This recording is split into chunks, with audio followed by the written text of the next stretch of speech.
Assalamualaikum warahmatullahi wabarakatuh. Waalaikumsalam warahmatullahi wabarakatuh.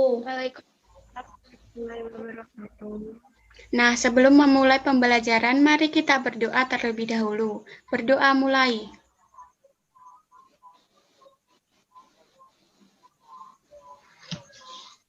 Berdoa selesai. Nah, gimana kabar kalian? Alhamdulillah sehat. Alhamdulillah. Baiklah, pada tahap pertama ada tahap pembangun konteks. Pada tahap ini adalah kegiatan persiapan pengenalan konteks dari teks yang akan diajarkan. Guru menjelaskan tentang teks yang akan diajarkan kepada murid. Contoh pengertian, sebab, ciri-ciri, langkah-langkah, dan lain-lain. Nah, pada pertemuan kali ini kita akan membahas materi tentang mengembangkan pendapat dalam eksposisi. Sebelum melanjutkan, Ibu ada pertanyaan. Pernahkah kalian mendengar seseorang mengungkapkan pendapat di depan umum? Pernah, Bu. Hal apa yang kamu dengarkan, Yun? Tentang upaya-upaya seseorang menjaga suhu tubuh supaya tetap fit. Nah, sebagai bahan untuk meyakinkan pendengar, maka pembicara harus menggunakan argumen atau alasan-alasan tertentu. Jenis teks yang digunakan untuk menyampaikan argumen inilah yang dimaksud dengan teks eksposisi. Nah, kira-kira apa pengertian teks eksposisi?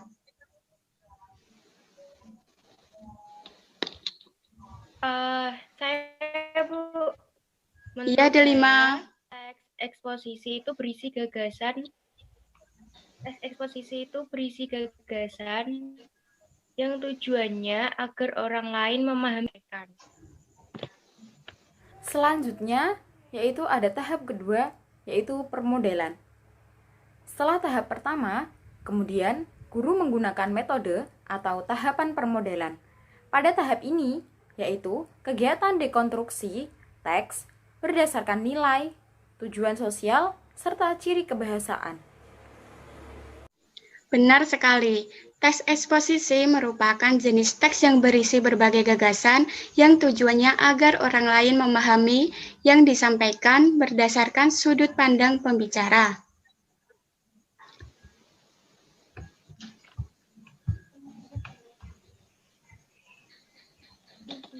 Nah, bentuk teks eksposisi biasa digunakan dalam kegiatan ceramah, pidato, perkuliahan, editorial, dan lain-lain. Selanjutnya yaitu struktur teks eksposisi. Di sini ada 3. Yang pertama tesis, argumentasi, dan penegasan ulang. Selanjutnya kita masuk mengembangkan isi teks eksposisi. Di sini ada 2, yaitu yang pertama, melengkapi tesis dengan argumen yang mendukung. Tesis merupakan gagasan pokok yang dikembangkan menjadi paragraf yang utuh dengan menambahkan gagasan penjelas berupa argumen. Yang kedua yaitu menyampaikan kembali gagasan dalam teks eksposisi dengan bahasa yang berbeda. Menyampaikan pendapat dalam eksposisi yaitu menyampaikan kembali gagasan pokok, kemudian dilanjut dengan mengidentifikasi gagasan pokok dan gagasan pendukung pada paragraf selanjutnya. Sekarang kita memasuki tahap menyajikan gagasan ke dalam eksposisi.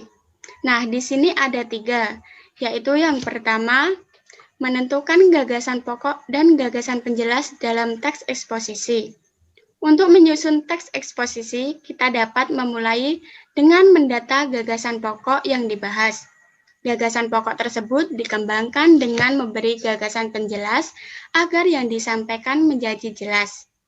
Contohnya yaitu gagasan pokok lidah buaya, gagasan penjelasnya yang pertama, tanaman lidah buaya sudah dikenal sejak zaman nenek moyang. Yang kedua, tanaman aloe vera bermanfaat bagi kesehatan tubuh. Yang ketiga, ciri-ciri tanaman lidah buaya. Nah, yang kedua yaitu menyusun ulang gagasan teks eksposisi. Setelah mendata gagasan pokok dan gagasan penjelas, gagasan tersebut dipadukan menjadi paragraf yang utuh.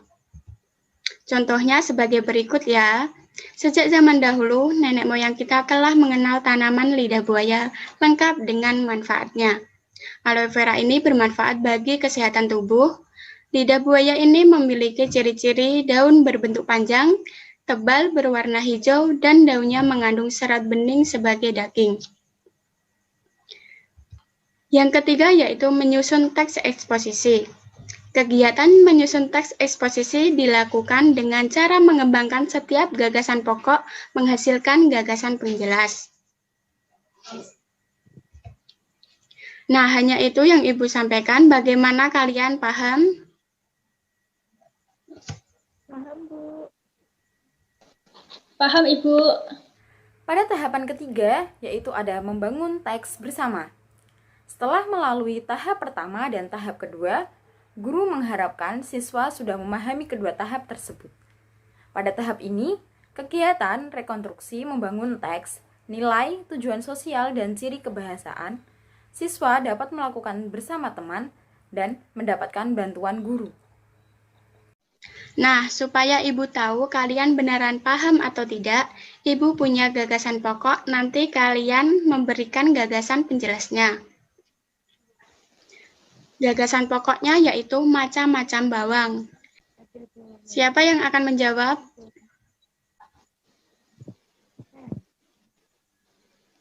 Jenis bawang ada bermacam-macam. Ada bawang merah, bawang putih, dan bawang bombay. Saat ini juga telah banyak petani menanam di perkarangan rumah yang sederhana dengan menggunakan polybag.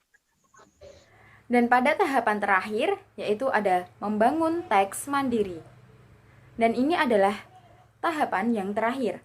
Pada tahapan ini, yaitu kegiatan rekonstruktif, membangun teks, nilai, tujuan sosial, dan ciri kebahasaan secara mandiri melalui observasi atau penelitian dan belajar mandiri. Bagus, berarti kalian sudah paham. Nah, sekarang Ibu minta bagian Yuni untuk memberikan contoh teks eksposisi. Silakan Yuni. Baik, Bu. Kali ini saya ingin membawakan teks eksposisi tentang handphone. Handphone sudah berkelana kemana-mana dari anak usia 7 tahun hingga dewasa. Handphone sudah menjadi pegangan setiap harinya. Handphone sangat mempermudah kita ketika dalam kesulitan, entah dalam cara memasak ataupun dalam kegiatan apapun. Di situ kita mampu mencari sesuatu hanya melalui dengan handphone.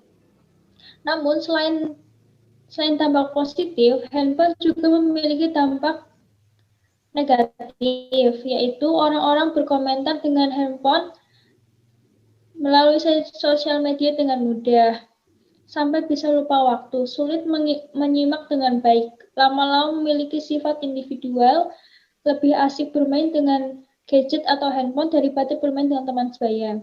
Jadi kesimpulannya, bagaimana kita bisa menyikapi perkembangan zaman ini seharusnya di usia dini. Anak lebih baik diajak bermain, berbicara, mengobrol dengan keluarga daripada anak disuguhi dengan handphone yang juga akan mempengaruhi motorik perkembangan anak.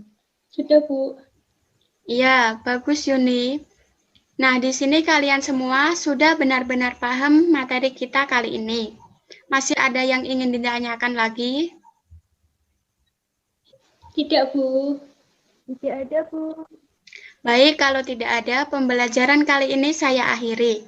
Cukup sekian. Wassalamualaikum warahmatullahi wabarakatuh. Waalaikumsalam Waalaikumsalam warahmatullahi wabarakatuh.